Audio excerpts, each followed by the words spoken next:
زانکویا زاخو به هفکاری دیگل ریوبری ساقلمی رابون به ساختگیرنا روژا جهانی نخوشین دلی که به آماده بونا هجمارکا زور جه نوشدارن تایبتمند کو گیره دای بوین نخوشیه و جبو زیدتر خو پاراستن جه نخوشین دلی. وکی دیار سراس جهانه هیوا دو او هیوا کتی داب بجنه هیوا پرسنا دلی خو که اندام کی جهانه یه سرکی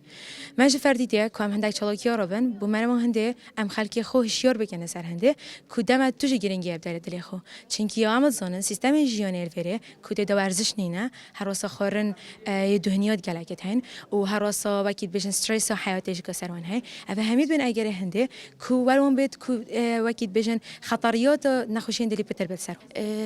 راستی اوه بوهنده یک کو ام پتر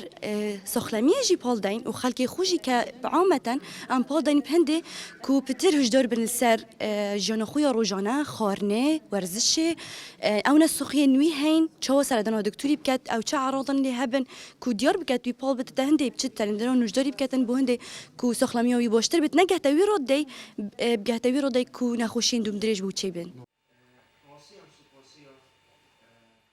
لگوری گوتنا ریوبری ساقلمی زاخو تانو که لحرم کردستان چه داتای که نینه که بزانن رجا و نخوشی چندو دبیجید مترسیه که آشکرای لسر جیانا نخوشی.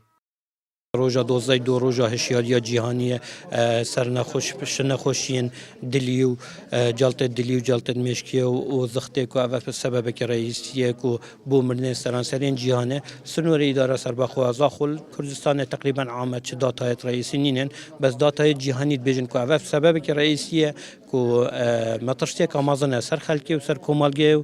سر تندرستی عالمه و مترسیه که آمازن بو رجا مرنه زیادت کرد. دهیت زانین لسر آست جهان لمهادویا هر سالکه روژا پاراستنا دلی دهیت ساخ کرن کودل اگج اندام سرکین جیان دهیت نیاسینو پرانیا نوشدارم بسپور اما جه بوی یکی دکن کو باشترین چارسری جبوی زیده نبونا و نخوشیه بتن خو پاراستنه